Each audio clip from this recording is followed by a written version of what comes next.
हम गुंजन चौधरी मैथिली गुंजन चैनल पर समस्त मिथिलावासी के प्रणाम करै छी।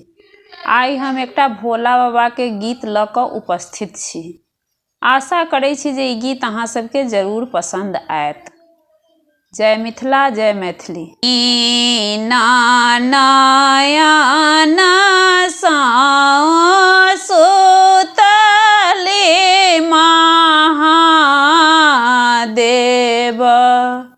सावधान लए गेला चोर गे माई, सावधान लए गेला चोर गे माई, सावधान लए गेला चोर गे माई। धान में धान छल बसहा बरद छल, और छल भांगा झोरी गे माई, और छल भांगा झोरी गे माई।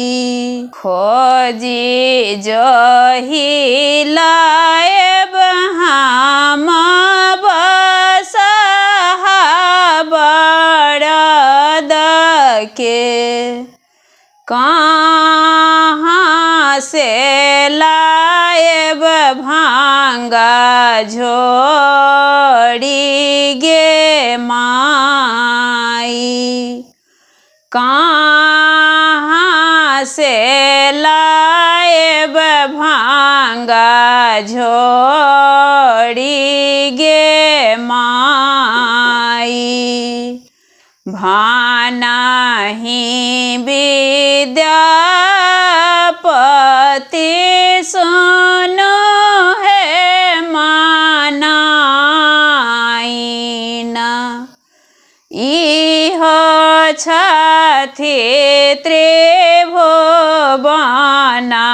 नाथ गे माई, इहो छथि त्रिभुवन